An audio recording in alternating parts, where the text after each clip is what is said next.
берген сол Шарапхана деген елді мекенде тұрамын. Сол қара жігітпенен көбіңді Сарыағашқа неге көп өтесіңдер? Біздің ауылда соға кетіңдер. Шарапхананың шетінен Жақсықұл деп сұрасаңдар, бәрі таниды менің оқушыларым, бүгін туған туысқаным, бәріңді өткен кеткендерді шақырғаным. Бір группалас бар еді осы жерде деп іздеп барсаңдар, енді күтіп алуға жағдайым жедел. 4 ұл, 1 қыз тәрбиеледім. Екеуін институт босанып кетсем, қалғанын барып, сол өмірге әкелдім. Бәрі үйлі жайлы, баранды, қазір сол жерде тұрып жатырмыз, зейнеткермін. Сол әр уақытта Жақсылықпен кездесек, жаңа 1 жылда кездесек, 5 жылда кездесек деп жатыр, сол кездесулерге келе берейік. Шақырса келесіз ғой? Келем, шақырса келем, мынау тұрған Шарапханадамын. Бәрі біледі. Сарыағаш көбісі байқап отырсам Сарыағашта қазір. Сол Сарыағаштың направлениесінде. Өзім мына 4 жылдың қызымын, өздерің талай мақтап келген жерде, білесіңдер.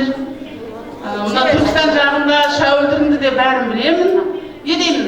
Деніміз сау болып, тек қана Жақсылықта кездесейік. Менің әшейін айта салған әңгімем емес, қарым-қатынас жасап араласайық, үйге соғыңдар. Жақсы, рахмет. Аспар, Шарапхана жолдың бойы. Бүгінгі есер мына жаққа бір көрсетіп қойыңыз, міне. Әдемі, құдағызы осының іші суретке толады деп біз есептейміз. Қазығұрттың бауырайы Шарапхананы жақсы білеміз. Қазығұрт Шарапхананың қасынан Қолайым Дінмұхамед ағамыз өтіп бара жатып, қасында ауданның облыстың басшысы отыр екен. Ай, Совет өкіметінің уақытта мынау не деген Шарапхана депті. Сөйтсе айтып берейін. Қолайымның қарындасымын. Бәсе ұқсап тұрсыз. Қолайым мектебі біздің қасымызда. Сонымен Дінмұхамед ағамыз айтты, сіз Сарыағашпен Жетісайды аралап келгенше біз Шарапхананы атын өзгертіп қоямыз деп. Қайтып келесесе Шарапхананы Қаратас деп қойған. Солай ғой. Сөйтсе Дінмұхамед ағамыз да мықты екен. Ай, шарабын алып бастап, арағын қалдырыпсыздар ғой деп айтады. Сонда қалай де Қаратасты аттан оқса сатарады екен ғой. Сонда екен, рахмет Қаратас. Рахмет. Аспанышы, біз былай қылайық. Сәке, мен Бәке Сарыағаш ауданында айтып жатырмыз, қасиетті қаншама жерден Қызылордадан келіп отырған азаматтар бар. 21-ші ғасыр жастардың ғасыры. Келер ғасыр кәміл менің ғасырым. Ғасырлықта сыр болмайды жасырын.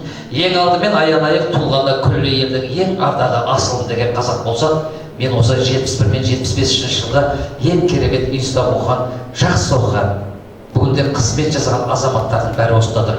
Жолың болып абыройлы әрісім, баспен жақтай тату болсын абысын, он саусағың жұмылғанда жұдырғы жібермейді атам қазақ намысын.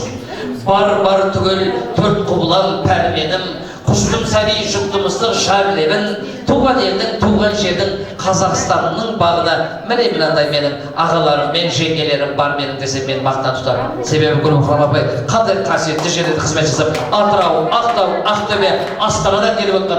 Бүгінде бәріміз мен жаңа айттым, бәріміздің қолымызда бір емес 2-3 диплом бар.